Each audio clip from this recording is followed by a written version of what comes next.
basically what it is we're asking companies to fill out an application online telling us why your business or product is ready to grow internationally. And then we're going to go through those applications and pick the top 10 finalists to be invited to a pitch-off event in Kansas City. At that event, we're going to have the top 10 businesses pitch off their product or business to a panel of judges, and the winning business is going to win $10,000 in export credits with EPS, as well as $10,000 in legal services through Denton's law firm, and then $5,000 worth of marketing services with World Trade Center Kansas City. Basically, it's just the way we've been doing a lot of work with the Global Cities Initiative, and partnering with World Trade Center Kansas City. We're just trying to kind of give local businesses a platform to grow internationally. So information is on both tables, and I put my cards on both tables as well. If anybody has any questions, just let me know. Thanks.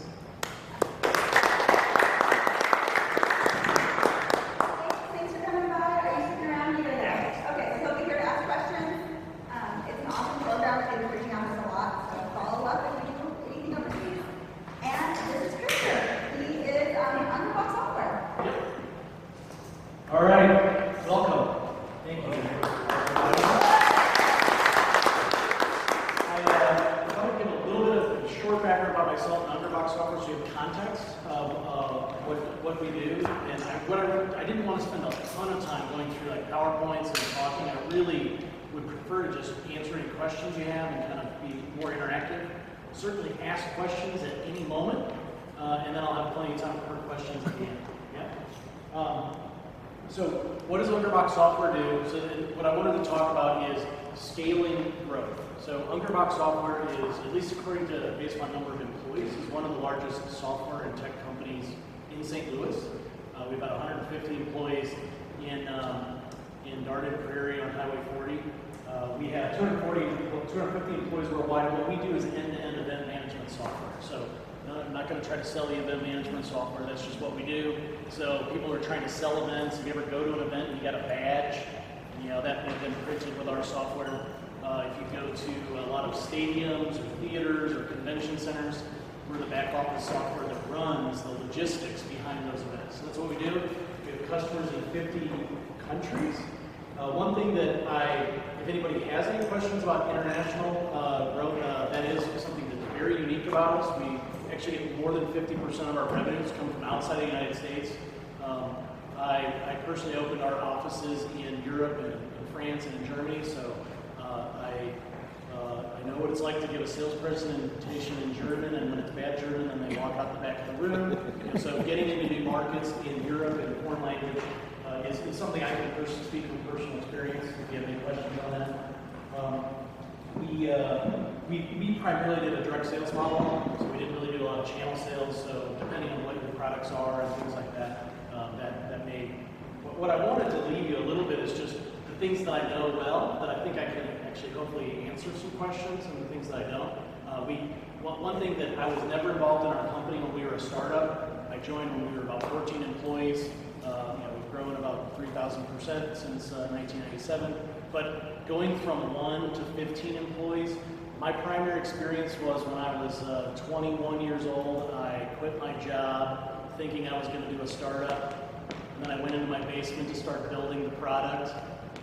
And then I didn't actually know how to do the programming language in Java because it hadn't been, it was like we just had a notepad and then like a couple websites. I met with my mentor from college, and he said, "Krister, you need to go back to getting your old job back." Because he said this business is not about. It was actually the idea was essentially what Google AdWords. It was display advertising, very similar to what using kind of keyword search terms. And he said, this is not about the product. It's not about the technology. It's about the people who know the advertisers who can actually spend money. So that is primarily what I wanted to talk about. Our growth history, we were a company with about 500,000 in revenue 20 years ago. We run roughly the numbers, but we've had 3,000% growth. We went from 10 employees 20 years ago to 250 worldwide. So, and the company's profitable. We've done it with no outside funding. So that's another thing I'm not qualified to speak about is how to get outside funding. But I do know how to grow using customers' money, which is the cheapest source of funding you can ever get. Our keys to success, and as I said, I wanted to keep my talk short. So I was talking a little bit about our keys to success and focus on some of the, at least in one area, some of the things that we could have kind of learned some lessons. Like I wanted to give you like 3 or 4 of the big nuggets that I've learned over the last years, and then really just open up for questions. So I think that one of the things that we, at least my personal belief, is for a tech company, it's really important to have a CEO or a leader who is a technology leader. I know many tech companies here, it's really difficult. Engineers and accountants just to a different degree is like, if someone who's leading that company isn't able to actually kind of poke holes when the engineers say, that's not possible. I think it's very difficult to have the respect of engineers. And when you're building a technology company, engineers are the lifeblood. Software engineers specifically are the lifeblood of any technology company. If you can't recruit them by understanding how they think, and ideally, I think most software engineers, if they want to go to a place where they can learn, the best place to learn is when the bosses actually are strong technologists. So I think that's one of the things that we've done very well. I probably, to put some context, some people in the room already know this. I actually retired, I guess it's probably, or took 1 month sabbatical as a CEO of Ungerboeck Software 3 months ago. So actually, Randy's old company, Quillogy, Manish Chandak is the CEO of Ungerboeck. He recruited him about 9 months ago. And he is exactly someone that I would characterize as a product and tech focused leader. So I met him, I remember I met him for the first time at a coffee, and I said, I think we're like soulmates. We like love product, we love technology. So that's been, I believe, for a software company, for a tech company, I think that's a critical success factor. Of course, I'm biased because I was a software engineer. But international growth, we, again, more than 50% of our revenues come from the U.S. One of the great things about international growth, it's painful, so I won't make it sound like it's easy. Going that route, it can be very painful depending on the kind of product that you have. But the great thing about international growth is you immediately kind of diversify your revenue portfolio. So after 2001, September 11th, we were in the events business. You can imagine the last people who were buying software after September 11th were people who were gathering huge groups of people together in one place. Right? Remember all those things where people were afraid to go to the World Series and stuff like that. It was a very tough time for business software, but we grew during that period. We actually grew, I think, 15% that year. And that's because that economic downturn, it took about 6 to 12 months to migrate from the U.S. to Europe. And then what happened is, the financial crisis kind of was, similar thing in the kind of 2007 to 2009 timeframe. These kind of world economic crises take a little bit of time. So you get a little bit of time to kind of, hey, let's get this business growing again while we know we're going to get hit in another part of the world. So we were very fortunate. I think this is the last point that I wanted to talk about is the strong hiring and recruiting practices. My belief, and this is what I wanted to focus a fair amount of the time on, is once you hit about 20 to 30 employees, my belief is that the limiter to growth in any company is simply, can you find the right people? And I wanted to talk a little bit about, my belief is, roughly speaking, you can have an exceptional founder, and once you hit about 20 people, if you don't have someone who is almost as good as that person, then you're going to have a difficult time getting beyond kind of 20, maybe 25 people. Because what will happen, and I was personally in this situation as maybe I was that second person, you just get so overwhelmed. You can only have one super sharp person can only do so much. And when you get to that person having 150, 200 emails coming in every day, and they just have to work 12 hours a day just to keep up with their emails. No one's looking out for what the next step is in the business, right? So my belief and what I've seen over the years is that for roughly every 25, now I'll say like college-educated employees, like I don't think this necessarily applies the same if you're talking about hourly workers who are doing manufacturing or whatever, but if you're talking about college-educated engineers, basically white-collar kind of employees, that you've got to have one really strong leader for every 25 to maybe 35 people. And the challenge is if you wait too long and you get to a ratio of like 1 to 50, then you're likely going to hit a wall. And we had a couple cases where we did that, and we hit a wall. One case I actually had built up our European business, and we had one strong leader, but he was also growing. He didn't speak all the languages and things like that, so we had a couple things kind of working against him. And the company had been growing 60, 100%, just that subsidiary a couple years in a row. And because we didn't have that second leader to help him, to be his second in command, to take the business to 30 people, there was a point at which we thought, I thought it was maybe going to disintegrate and we would end up go down to 0 employees. Of course, we'd keep the customers, but it's definitely not fun to start from nothing. And fundamentally, because we didn't have the leadership to think ahead of the curve in that situation, we actually ended up turning up over almost our entire team over a 12 to 18 month period, and we were almost starting with a new business, at least in terms of the staff. And now this was not our core, this was only our European subsidiary, so the overall business was still very stable. But the same dynamics can occur, and I believe that when you think of the first kind of growth inflection point, I believe that the first one happens probably between 10 and 20 employees.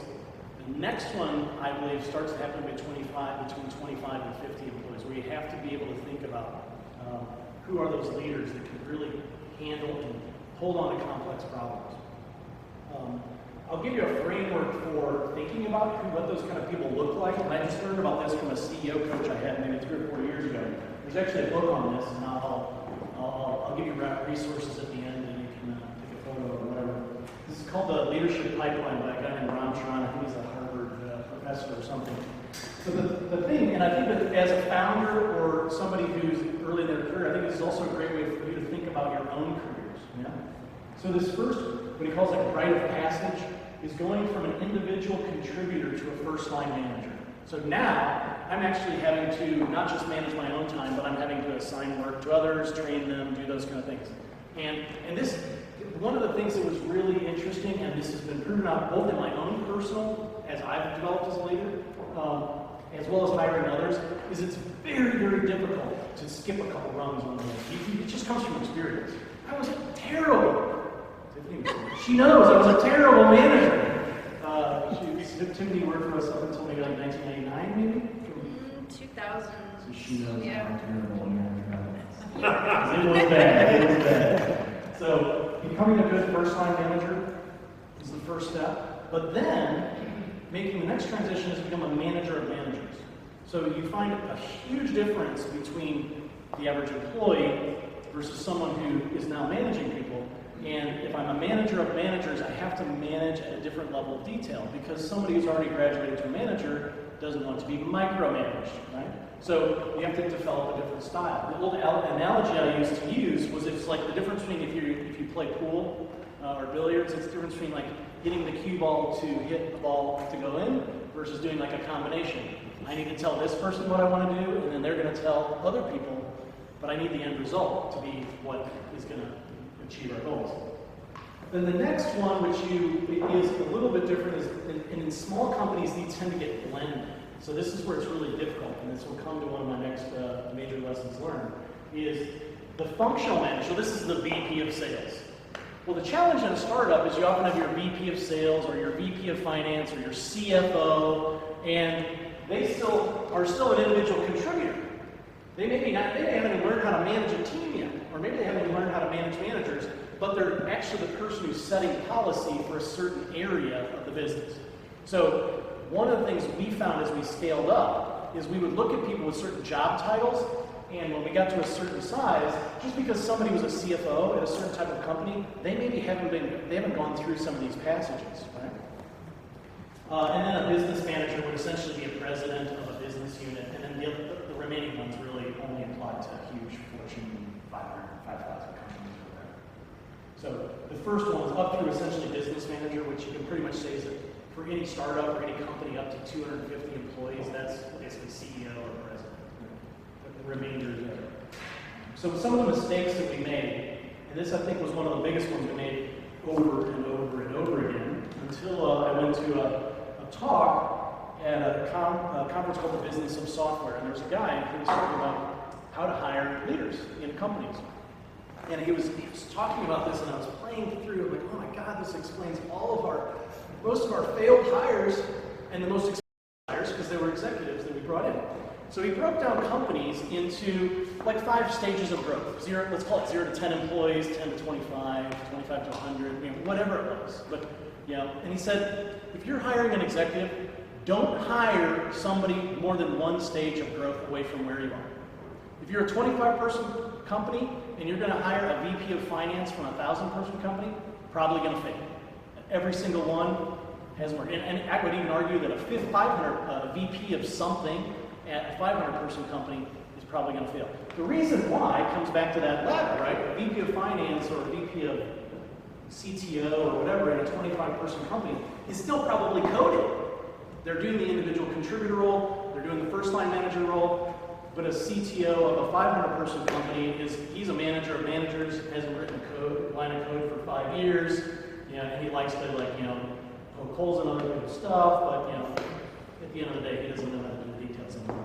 So that is probably one of our biggest arguments. The other side, once you do get it to a certain scale, and this was probably one of our biggest challenges being in St. Louis as one of the, there's kind of like a lot of technology companies in St. Louis that maybe get to like 30 or 50 employees, but then there's a huge gap. And then, we were kind of at the 150 to 250 employees, so there weren't any people in companies one stage behind us either. And there really aren't any technology companies in St. Louis with more than 300 employees. So it was really difficult for us, and still is in St. Louis, to find people who have kind of been on either end of that kind of scale. So that was, and I would say, especially at startups, I've talked to a lot of other startup CEOs who are like, I just hired this guy, he's awesome, he was director of something at IBM. Just say, oh, no.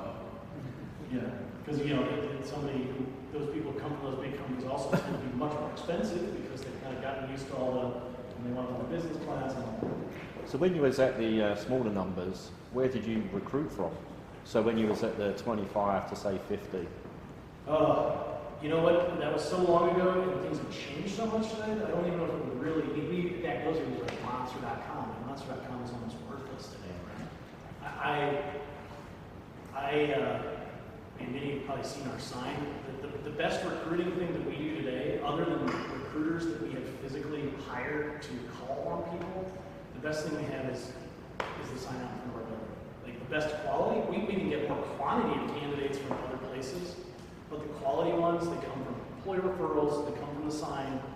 So, especially software engineers, if I had the magic bullet for that, then one, I'd only be able to sell it to like 10 people because once more 10 people knew. Can I be the first one of them, Tim? Yeah. So, the next thing I think, which I think is probably even more important, is, especially for engineers, is have some actual tests that you use. We probably back in 97, 98, I remember there are so many people that I've done a lot of interviewing in my career, given all of our growth, and even I would get fooled, and I'd be like, this person's going to be awesome. And when we actually ran them through an actual test of whether they could handle some basic programming problems, they were just miserable. So try to get some degree of testing, whether it's even like IQ testing or cognitive ability testing, especially for engineering roles, is usually just a good flag. And you're not looking for the smartest person; you're just looking for somebody who's above average smarts. And then what most of the people I've spoken with are like, once you get to a certain IQ level, it really is it's social ability. There's a lot of factors that affect success, but there's a certain threshold below which and then you're usually except in roles where pure social ability is the primary success factor, and cognitive ability is not. So when did you start running them tests? How big was you? We still do. Even today, that's like one of our first steps. No, but when did you start? How many people Start. did you have before you started running tests? Was it from mistakes, or was it you just thought, hey, we need to test people? I think that was just one of the first things that I think I put in place within the first 1 or 2 years was just like, let's get, and it wasn't my idea, I read it from a book, like that's what Microsoft does or something like that. But it was a simple test. It was like, hey, write a program that moves through whatever, and we put in some specific mistakes in there, and then people who could either figure it out, and some were really simple.